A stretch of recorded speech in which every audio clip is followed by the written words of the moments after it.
meantime, as House Republicans launch their investigation into Transportation Secretary Pete Buttigieg's response to the fiery train derailment in East Palestine, Ohio, environmental officials insist the air quality is normal and cleanup from the site can carry on. 38 train cars carrying volatile chemicals derailed earlier this month. Amid fears of potential explosions, officials opted to release and burn the chemicals. After a series of home screenings and air quality tests, the EPA decided that shipment of contaminated waste away from the site could safely resume today. And joining us tonight with more is Chris Bedford, executive editor of Common Sense magazine. Chris, great to be with you. First off, what's your take on all of this? Environmental officials say the air is clear in East Palestine. However, many residents would beg to differ with that.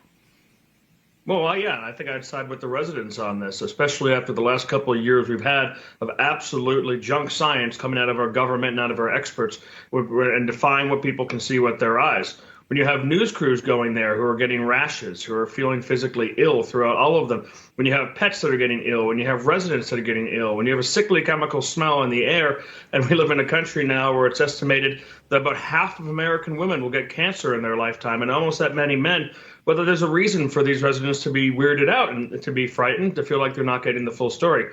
It's difficult to really parse through exactly how badly this administration is bungling this sort of thing. The Biden administration, especially in the State of the Union, have been trying to win back white working voters and get back to that bloc that they used to have. Environmental and regulatory issues are right up their lane. Infrastructure issues are something that plays very well with Democratic voters. All of this comes in. And on top of that, Joe Biden is someone who's supposed to be sort of the consoler in chief, someone who has a super ability to make people who are hurting feel comfort and feel like he understands that. For some reason, not a single one of these things has been brought to bear. And it's hard to guess why, if it's just sheer incompetence or if the people of East Palestine and other folks like them really do rate that low on White House staffers' agenda. Chris, I want to get your take on something else, on that Wall Street Journal article about COVID-19 most likely coming from a lab in China, and also how people who proposed this theory earlier were basically shunned and shut down on social media and by the media in large part. Your thoughts? And I wrote about it at the time. A U.S. Senator, Tom Cotton, was attacked. The Federalist, where I worked at the time, was attacked. Comedians and anyone who stood up and was attacked, until Jon Stewart, a favorite liberal icon, came out and said, hey, this incredibly obvious theory is almost certainly correct. And then, like with so much of COVID, a lot of the folks who have been pushing this complete madness in corporate media and in government just kind of chuckled and said, oh, yeah, well, who knows? It's a developing story. In the meantime, though, in real time, they had disinformation reporters, which is a strange term, going after anyone who would attack it. They were who would suggest this came from a lab, something that was fairly obvious. There was social media censorship. The government was working with social media companies to censor.